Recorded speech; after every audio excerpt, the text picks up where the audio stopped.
우리 정치 잘 좀 부탁드립니다. 여의도를 부탁해 시간입니다.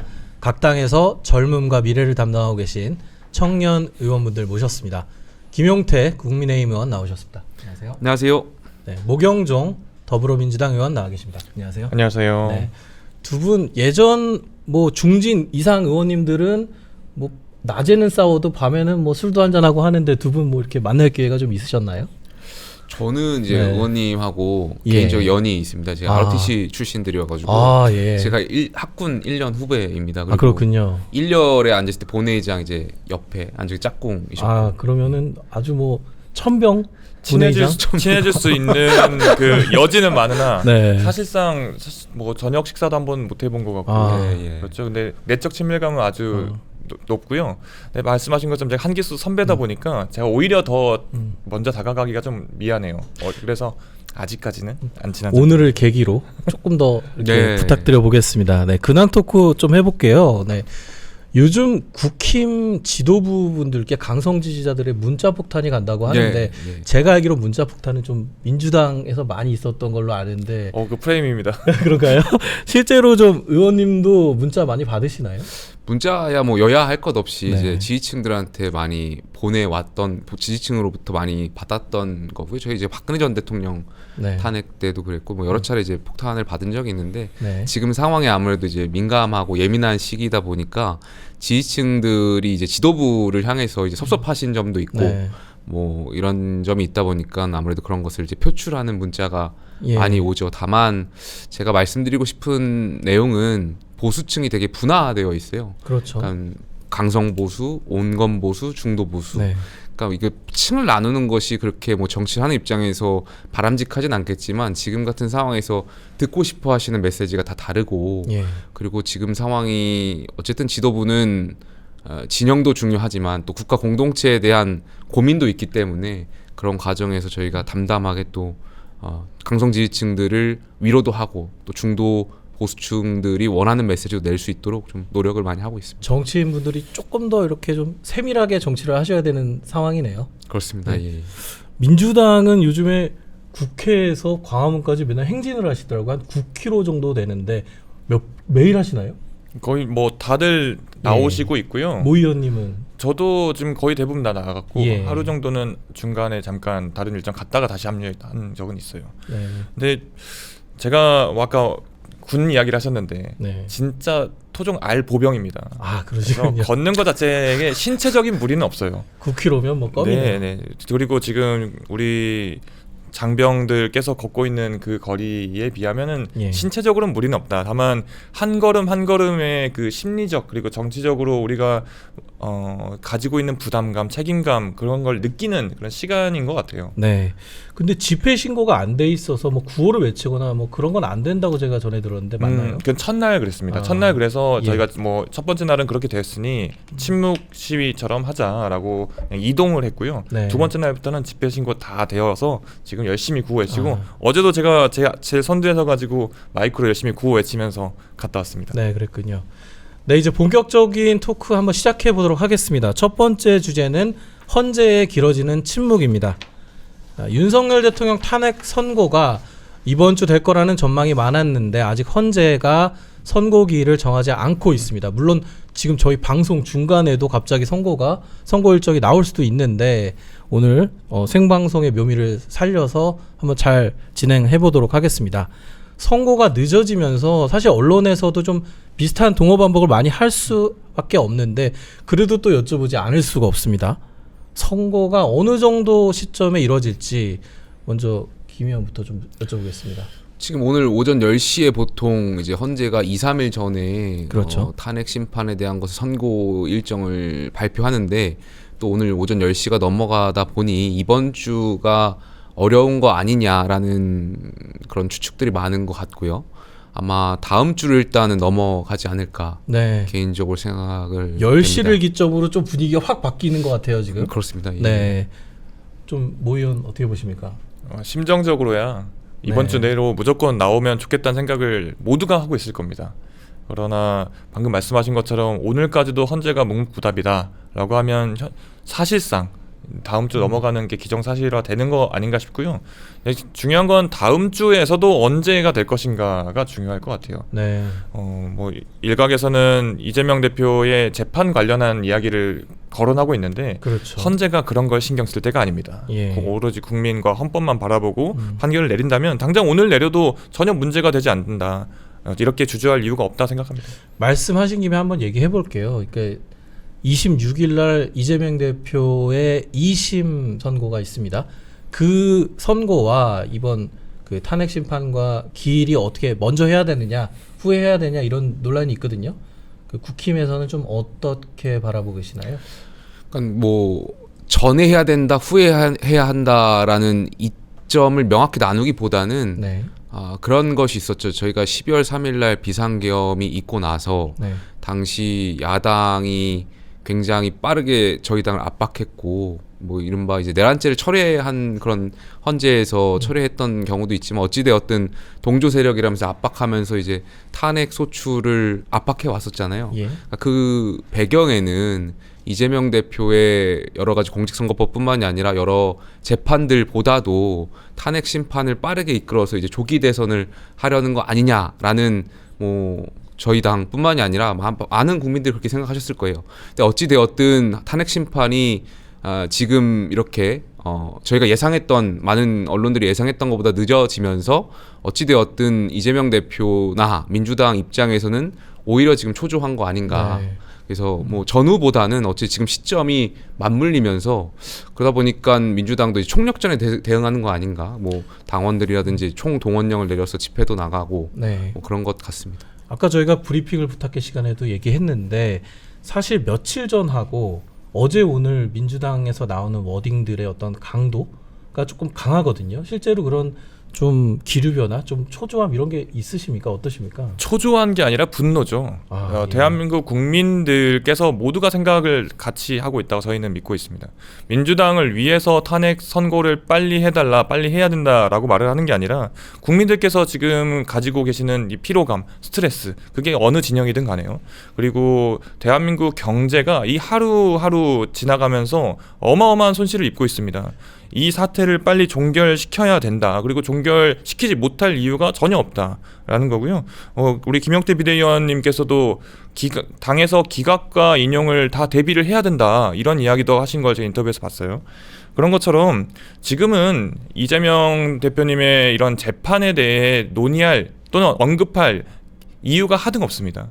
오로지 탄핵되는 또는 탄핵 선고 빨리 해야 된다 생각합니다. 이거 하나만 좀 여쭤보고 지나가겠습니다. 어제 보도가 나온 건데 그 뭐 신촌의 한 식당 한정식에서 이재명 대표께서 뭐 지도부를 다 해가지고 뭐 긴급 회의를 했고 거기 워딩들이 좀 긴박하더라고요. 혹시 모 의원께서는 거기 참석하셨나요? 저는 거기까지는 못 갔고요. 예.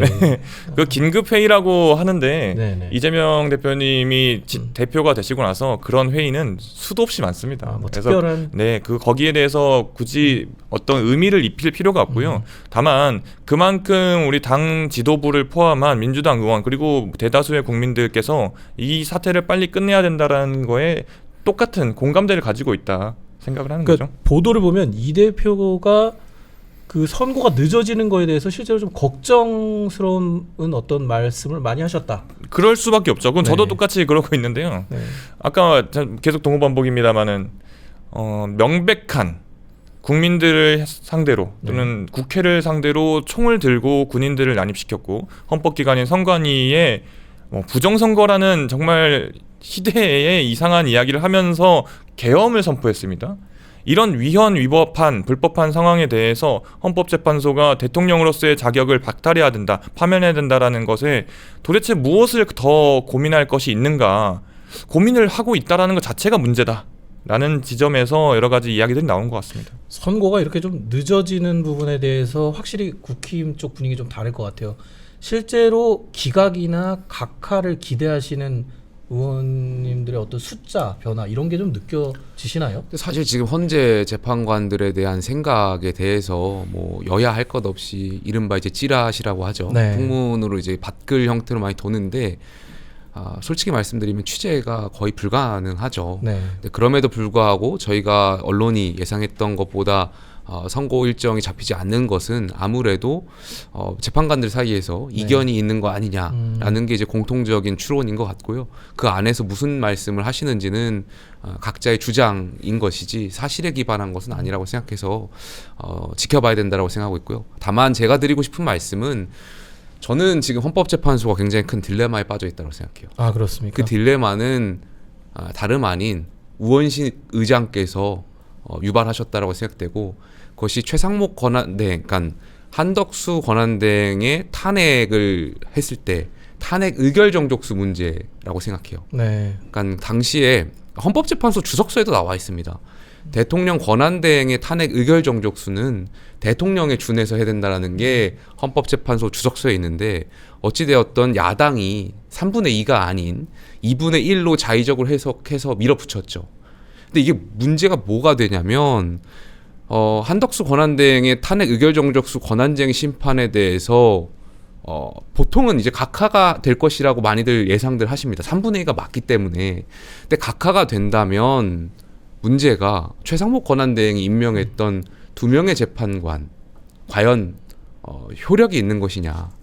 왜냐면 각하됐기 때문에 원천 무효에 대한 이야기가 나올 수밖에 없거든요.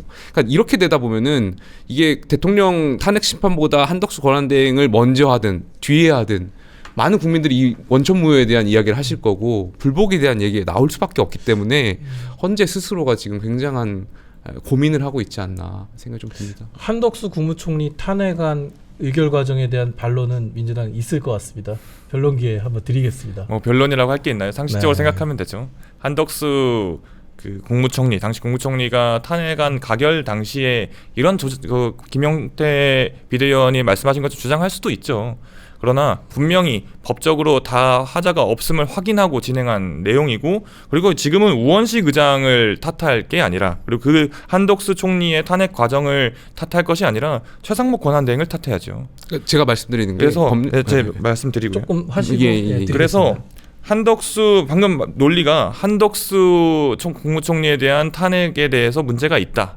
그래서 한덕수가 없는 상황에서 최상목 권한대행이 임명한 헌법재판관에 대해서도 문제가 있을 수 있다라고 하는 것은 정말 뭐랄까요, 소설을 열심히 쓰시는 것 같고요.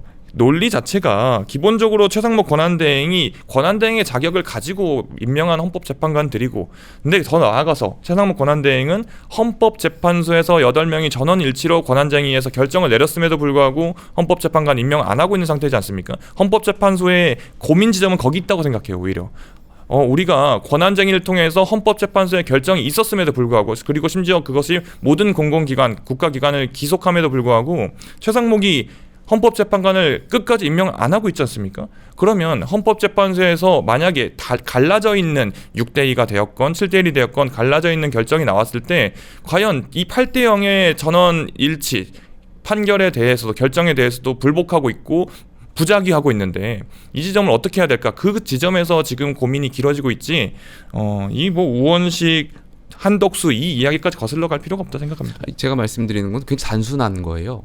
대통령 권한대행의 탄핵 의결 정족수를 2분의 1로 할 것이냐 3분의 2로 할 것이냐에 대한 물음이거든요. 그러니까 우리 장관이라든지 검사, 대통령에 대한 탄핵을 당연히 국회에서 소출을 할 수가 있고요. 의결을 할 수 있는데 대통령만 유일하게 3분의 2입니다. 그러니까 나머지 분들은 다 2분의 1인 거죠. 그래서 근데 네. 한덕수 당시에 권한대행이었잖아요. 대통령 권한대행. 대통령입니까?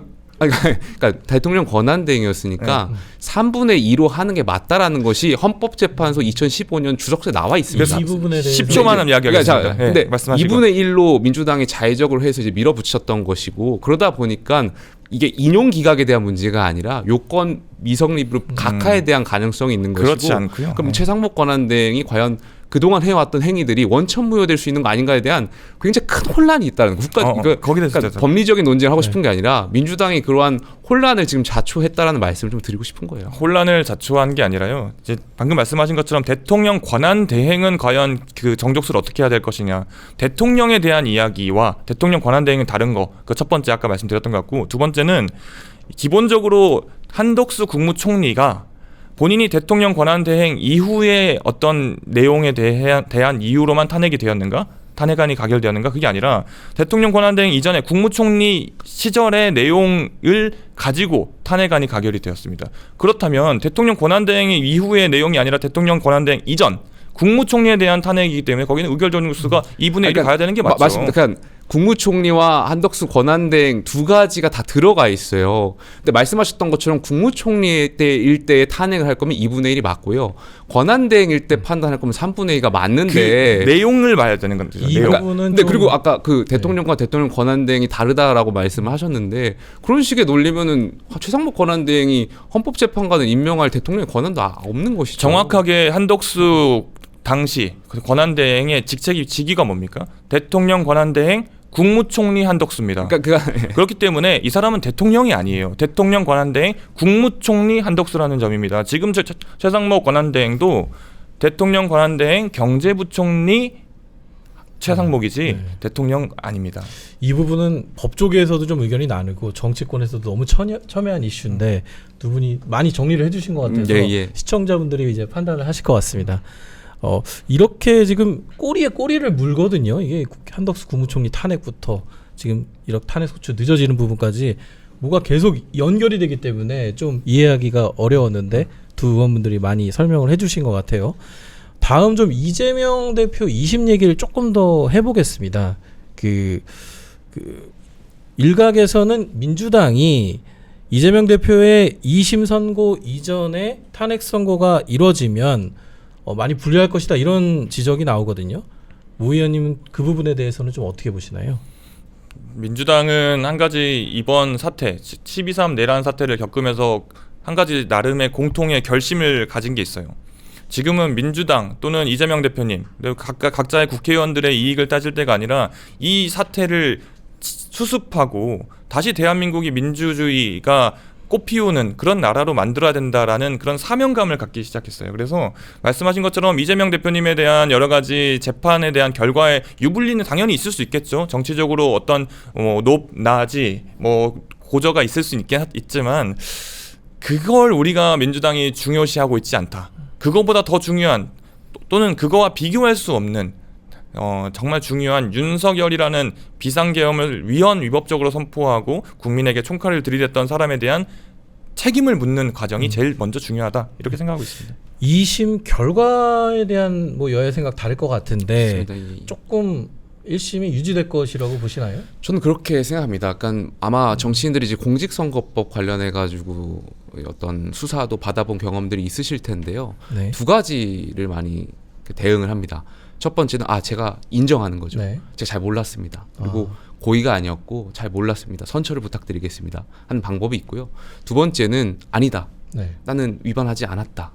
뻔뻔하게 이제 뻔뻔한 거든 아니면 사실이든 계속 주장을 하는 것이죠. 근데 이재명 대표 같은 경우는 지금 후자의 방법을 지금 채택하고 있는 거 아니겠습니까? 어찌되었던 1심에서 징역형이라는 굉장히 큰 벌이 나왔고 2심에서 지금 재판 중인데 만약에 이것이 감형되거나 바뀌려면 사정 변경이 있어야 돼요. 네. 그러니까 후자에서 아까 말했던 전자의 방법으로 제가 잘못했습니다. 제가 반성할 테니 선처해 주십시오라는 식의 어떤 그러한 이게 바뀌는 모습 보여야 되는데 똑같이 이제 본인은 잘못한 게 없다는 방법으로 일관되는 것이잖아요. 그럼 사정 변경이 없기 때문에 저는 2심 재판부도 1심에 준해서 비슷한 징역형 준해는 그런 어떤 결과가 나오지 않을까 개인적으로 생각을 합니다. 민주당 쪽 분위기는 무죄 확신하시는 분위기 같던데 어떻게 보시나요? 당연히 무죄라고 확신하고 있고요. 그러나 이제 더 말씀드리고 싶은 거는 방금 사정 변경 이야기하셨는데 원래 2심까지는 사실심이고 마지막 최종심은 법률심 아닙니까? 네. 기본적으로 대한민국이 3심 제도를 가지고 있는 이유가 있습니다. 그리고 2심에서 어떤 결과가 나왔든 간에 이 대한민국의 무죄 추정의 원칙도 있고 3심까지 최종심까지 당연히 가야 되는 부분이지 2심에서 어떤 부분이 나왔다라고 하는 것은 일단 어불성설이고요. 거기에 더 나아가서 기본적으로 무리한 그리고 과대한 해석을 가지고 검찰이 기소를 했고 그 부분에 대해서 재판이 이루어지고 있기 때문에 여러 가지 의견들이 있는 거 당연히 알고 있습니다만 재판부에 맡기면 될 일입니다. 사법부에서 법원에서 판단할 일이지 정치권에서 왈가왈부할 것이 아니다 이렇게 생각합니다. 사실 지금 윤 대통령의 탄핵 선고보다 조금 더 향후에는 이슈가 될 것으로 보이는데 만약 탄핵이 인용된다는 걸 가정했을 때 이재명 대표의 아무튼 대법원 판결이 나올 경우에 대선에 출마할 수 있냐 없냐 뭐 사실 이런 부분에 대한 벌써 어떤 고민들이 시작되고 있거든요. 어떻게 보시나요? 고민들이 있을 수밖에 없겠죠. 말씀하셨던 것처럼 이제 조기 대선을 가정하고 이야기를 하면 민주당이 유죄 판결 나왔을 때 약 434억 원의 선거 보전비도 토해내야 되고 말씀하셨던 것처럼 중간에 후보가 사라질 수도 있는 문제가 있기 때문에 민주당의 많은 당원들이나 민주당 의원들이 고민이 깊어질 것 같습니다. 다만 어찌되었든 지금 이재명 대표의 민주당의 일극 체제가 완성된 상황이고 그 과정에서 과연 비명계라든지 이런 고민을 깊은 목소리들이 얼마나 투영될 수 있을지는 조금 더 지켜봐야 될 것 같습니다. 민주당 측에서 어떻게 보시나요? 방금 우리 앵커께서 네. 대법원 판결이라고 하셨잖아요. 예. 대법원 판결이 나오면 대한민국의 그 누가 되었건 간에 승복해야 됩니다. 누구처럼 법원에서 나온 영장 거부하고 잘못됐다고 말하고 헌재 결정 무시하는 그런 게 아니라 대법원 결정이 나오면 그때 가서 그 부분에 대해 승복하면 될 문제고 한 가지 국회의원 의원들께 좀 꼭 말씀드리고 싶었던 내용이 있는데요. 이재명 대표께서 잘 돼서 선거도 결과 잘 나오고 대선도 치러져서 대선이 언제 치러지든 간에 대통령이 되시든 간에 대통령 5년입니다. 지금 윤석열 대통령도 처음 임기 시작할 때 5년짜리 대통령에 불과했습니다. 민주당은 이재명 대표께서 지금 키를 잡고 이 민주당 호를 항해하고 있는 건 맞습니다만은 민주당 자체 그 민주당원과 국민들과 함께하는 민주당은 그 5년 후, 10년 후, 20년 후도 역시 똑같은 생각을 가지고 똑같은 가치를 가지고 갈 거기 때문에 뭐 일극 체제, 비명계, 친명계 이런 이야기 할 것이 아니라 지금은 이재명을 바라보고 정치를 하시지 마시고 국민을 바라보고 정치를 하시라는 말을 꼭 국힘 의원들께 드리고 싶었습니다. 네. 뭐 이렇게 화답하실 이야기가 혹시 아니 뭐 너무 이게 네. 이재명 대표에 대한 환상이 강하신 의원님이신 것 같아가지고 그런가요? 뭐 이렇게 말씀드릴 건 아닌 것 네. 같습니다. 윤석열 대통령에 대한 환상보단 낫죠. 아 오늘 분위기 너무 후끈합니다. 예. 네, 잘 읽고 계신 것 같고 이제 이재명 대표 2심 얘기했으니까 좀 국힘 얘기도 한번 예, 여쭤볼게요. 이게 지금 뭐 조기 대선이 시작되면 뭐 윤 대통령이 뭐 당으로 돌아가서 대표를 하느니 뭐 김건희 여사가 출마하느니 뭐 이런 설들이 나오잖아요. 실제로 이런 것들은 가능성은 어떻게 보시나요? 글쎄 저희 미국 드라마 중에 그런 거 있었죠. 제가 갑자기 제목이 생각 안 나는데 하우스 오브 카드. 하우스 오브 카즈를 보면은 그 클레어가 극 중에서 이제 언더드 플랭크를 예. 대신해서 출마하는데 그건 이제 드라마 속 같은 이야기인 것이고 그건 정말 그 말씀하시는 것은 그냥 여의도 풍문, 네. 뭐 지라시의 일종이라고 생각합니다. 네. 민주당 쪽에서는 어떻게 보시나요? 실제로 지방자치단체장 선거에서 그런 경우가 꽤 많이 있습니다. 어떤 당선자가 비리나 여러 가지 문제로 상실되고 그리고 나서 본인의 부인이 출마해서 당선되거나 동생이 출마해서 당선되는 경우가 꽤 많아요. 제가 지방자치단체장 선거를 절대 비하하는 게 아닙니다. 그럼에도 불구하고 대한민국 국가 원수를 뽑는 자리입니다. 그렇게 작은 단위에서도 지탄받는 일을 국가 전체의 원수를 뽑는 자리에 김건희 여사가 출마한다? 그런 이야기를 하는 것, 그런 상상을 하는 것 자체가 지금 인식의 현 수준을 보여주는 것 같습니다. 네. 너무 후끈 달아오르게 토론을 하시는 격에 지금 시간이 많이 지났는데 다음 주제로 한번 넘어가 보겠습니다. 다음 주제는 승복과 책임입니다. 지금 여야가 승복을 하니마니 하는 문제로 설전을 펼치고 있는데 사실 이렇게까지 신경전을 펼쳐야 하는 일인가라는 지적을 하시는 분도 있어요. 승복 공방에 대해서 먼저 좀 어떻게 보시나요?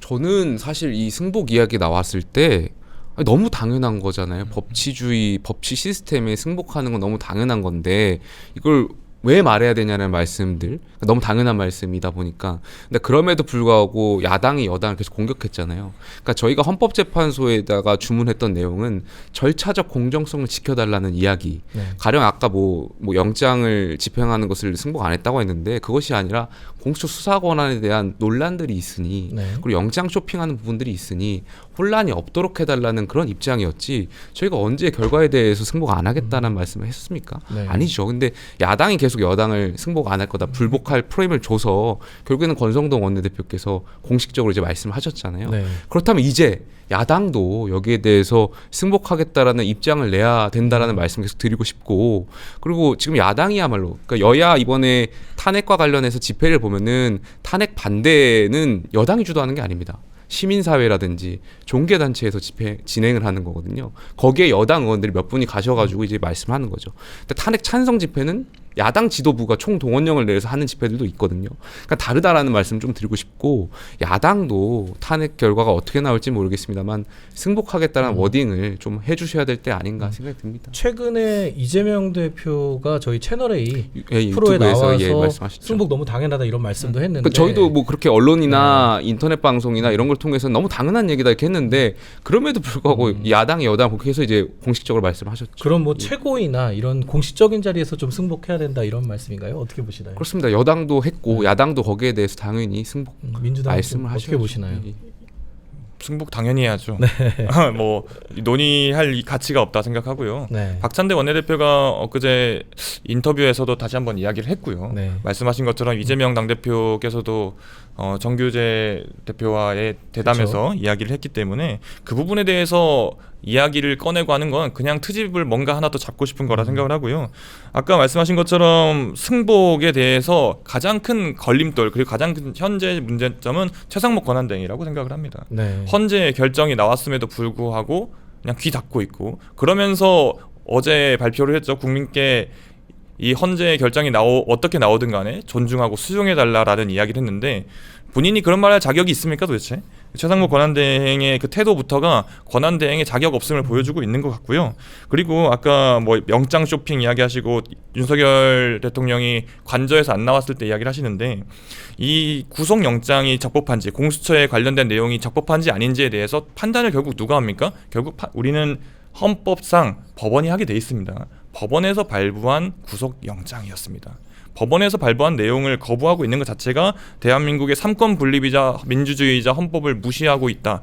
가장 수호를 최일선에서 해야 될 대통령이 그걸 무시하고 있는 그 작태가 너무 한심스럽다 생각드리고요. 다시 한번 정리하자면 민주당이든 국민의힘이든 당연히 이 승복은 기본이다 생각합니다. 아니 근데 그 지금 네. 법원이 판단했다는 말씀 제가 꼬리 물려는 게 아니라 결국엔 법원이 수사권 공수적 수사권에 대해서 판단을 했지 않습니까? 그래서 구속 취소가 된 부분이 있는 거고. 그거 말하면 좀 아니, 이야기가 그러니까 법원이 그렇게 또 판단을 했기 아니 때문에 어느 부분에서 그렇게 판단을 했죠? 아니 공수처 수사 권한에 대해서 논란이 있기 때문에 대통령께서 구속 취소된 부분이 있는 거잖아요. 그건 이제 그렇게 제가 천번 양보해서 그런 부분까지 있어서 구속 취소를 했다라고 치더라도 아니, 그 내용이 나와 있잖아요. 아니요 그렇게 치더라도 그 처음에 구속영장이 발부되었을 시점에 그 시점에는 일단 따라야죠. 그리고 나서 구속 취소 결정을 들어갔어야 되는데 그 과정에서 그 과정이 너무 서툴렀다 또는 투박했다라는 말을 하는 겁니다. 그러니까 저는 거기에 대해서 당연히 대통령도 따라야 된다는 생각이 있는데 공수처도 여기에 대해서 분명한 책임이 있는 거예요. 그렇잖아요. 논란이 분명히 있었다고 얘기가 여러 번 있었고 영장 쇼핑에 대한 논란이 있었는데, 그러니까 물론 대통령 당연히 따르셨고 따라야 된다고 생각했고 공수처장도 이 문제에 있어서 적법 절차를 제대로 따랐어야 적법 된다는 절차 안 따른 게 뭐 있습니까? 네, 이 문제는 아무튼 공수처 수사권은 너무 큰 얘기니까 네. 이 정도로 예. 하고 넘어가도록 하겠고요. 그 결국에 이렇게 승복 논란이 나오는 거는 결국 윤 대통령 측에서 승복 메시지 내지 않겠다 한 것이 조금 여야의 서로 다른 셈법과 뭐 불을 지필 측면이 있는 것 같습니다. 윤 대통령이 승복 메시지를 내야 한다는 지적 많은데 여기에 대해서 먼저 좀 국힘 쪽 입장 좀 들어보겠습니다. 저는 뭐 대통령께서 대통령직을 수행하시는 분으로서는 당연히 국민 통합과 승복에 대한 메시지 내셔야 된다라고 말씀드린 바가 있고요. 다만 이제 추측하건대 대통령 측이라든지 변호사가 그 메시지를 안 내는 이유는 네. 형사재판하고 연결되어 있지 않은가 생각이 좀 들어요. 네. 그러니까 만약에 탄핵이 인용됐을 때 승복 메시지를 낸다면 형사재판에서 이제 내란죄 혐의에 대한 부분까지 자칫 인정한다라고 읽힐 수가 있기 때문에 아마 그 법리적인 그 부분을 고려해서 내지 않는 것 아닌가에 대한 개인적인 생각이 있고, 저는 그럼에도 불구하고 대통령직 국가 원수고 또 국민 이제 분열된 상황에서 통합을 해주실 수 있는 분은 대통령밖에 없다고 생각해요. 그래서 메시지를 내셨으면 좋겠다는 개인적인 생각이 네. 있습니다. 야당 쪽에서는 메시지 내지 않는 게 향후 뭐 정치 복귀를 위한 뭐 빌드업이다 이런 공격도 사실 하시는 분이 있거든요.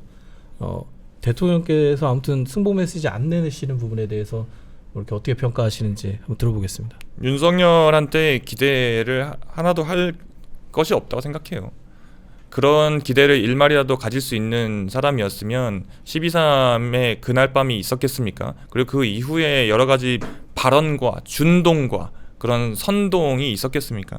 김용태 의원님 그 12.3 내란 일어났을 때 내란이라고 표현하면 불편할 수도 있으니까 12.3 계엄령이 발표됐을 때 국회 오셨죠? 해엄 요구했습니다. 본회의장에 계셨지 않습니까? 해엄 요구했습니다. 그러니까 하셨지 않습니까? 제가 그 옆에 있었지 않습니까? 예. 그때 국힘 의원들, 국민의힘 의원들은 무슨 생각이었을까? 이 내란이 그래 이거는 계몽을 하기 위한 거야. 역시 민주당을 비롯한 야당이 너무했지 이런 생각으로 해제를 하셨을까? 아니면 이것은 진짜 헌법상 정말 문제가 있다라고 생각해서 한마음 한뜻으로 해제를 하였을까?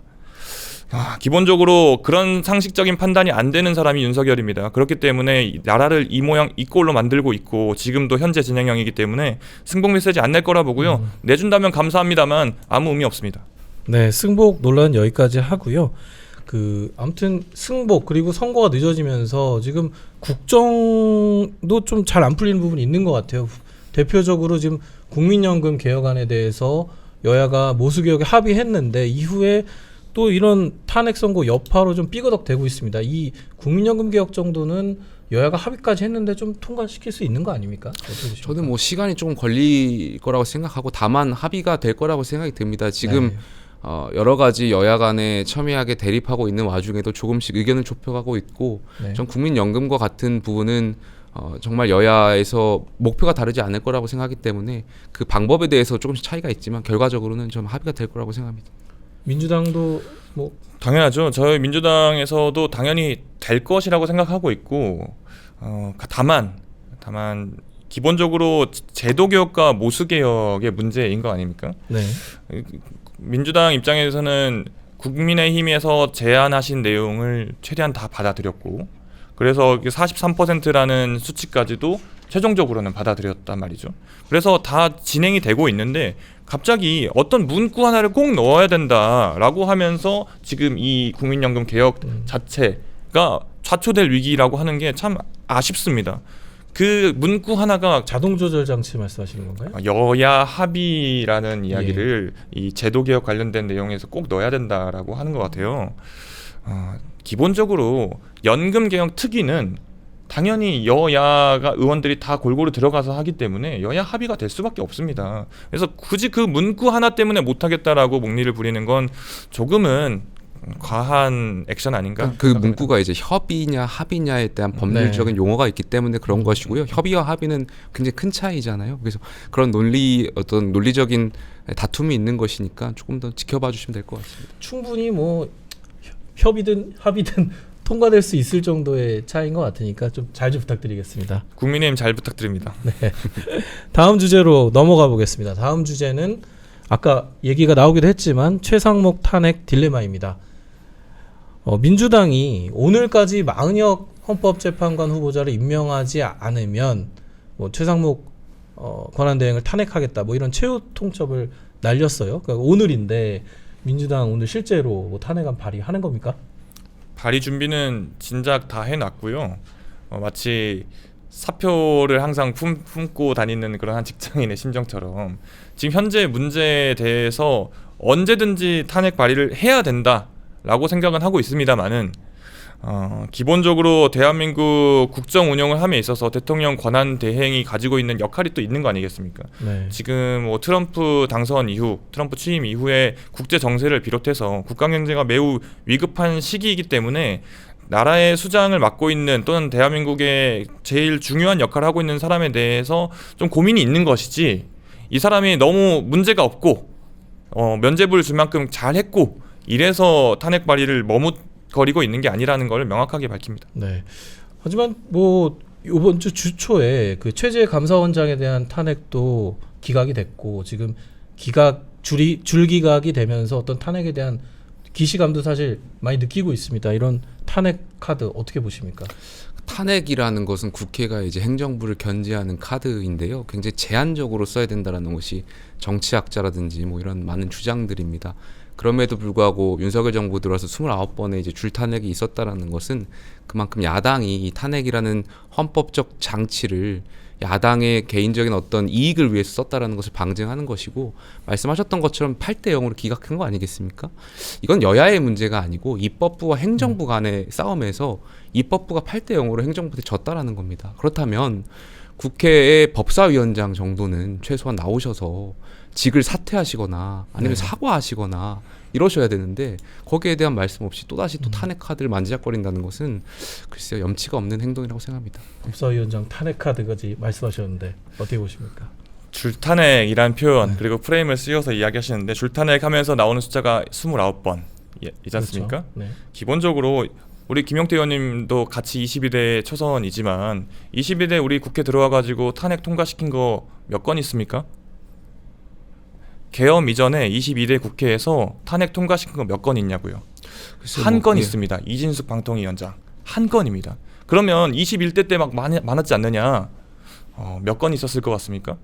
윤석열 5건입니다. 29건이라고 제가 알고 그 있습니다. 수치가 뭐 중간에 폐기하고 이런 거 다 그렇죠. 포함해서 29건이죠. 그러니까 논의는 할 수 있죠. 그래서 최종적으로 중간에 아니, 폐기한 것도 있지 않습니까? 그러니까 민주당에서. 논의는 할 수 있죠. 국회 방금 말씀하신 것처럼 입법권, 헌법이 보장하는 입법부에서 충분히 제한할 수 있는 내용이다. 물론 그 자체도 얼마 전에 이재명 대표가 채널A에서 말씀하셨지만 좀 과한 거 아니냐라는 비판은 당연히 있을 수 있다. 하지만 모든 것이 헌법이 보장하는 입법부의 역할 내에서 이루어졌고 계엄 위헌 유법적인 계엄처럼 뭔가 틀을 다 깨고 국민들을 상대로 하는 그런 내용이 아니었고 마지막으로 방금 말씀드렸던 것처럼 윤석열 대통령이 헌법재판소에 나와가지고 뭐라고 했느냐? 아니 사람들을 뭐 이렇게 줄탄핵을 계속 해가지고 내가 이렇게 할 수밖에 없었다 이런 취지로 이야기를 했는데 이번 22대 국회에서 이진숙 방통위원장만 계엄 이전에 딱 한 번 탄핵 시도가 있었던 거고 국회 차원에서 그리고 그 모든 것은 계엄 이후입니다. 최재감사원장 그리고 한덕수 국무총리 박성재 법무부 장관 이 부분에 대해서 29번 의도는 너무 명확하죠. 이런 줄탄핵 프레임을 씌워야 되겠다라는 건 이해는 합니다만 기본적으로 팩트 체크는 제대로 해야죠. 저는 있을 것 짧게 같아요. 말씀드릴게요. 저는 민주주의라는 것은 권한을 절제할 때 작동된다라고 생각해요. 네. 정치인이 내가 법에 내 권한이라고 해서 다 쓰면 민주주의가 어떻게 되겠습니까?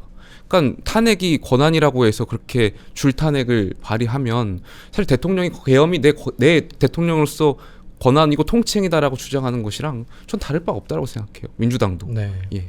권한을 자제해야 된다라는 말씀. 네, 잘 들었습니다. 네, 오늘 두 분 말씀 잘 들었습니다. 다음에 또 치열한 토론 한번 초대 드리겠습니다. 감사합니다. 감사합니다. 고맙습니다.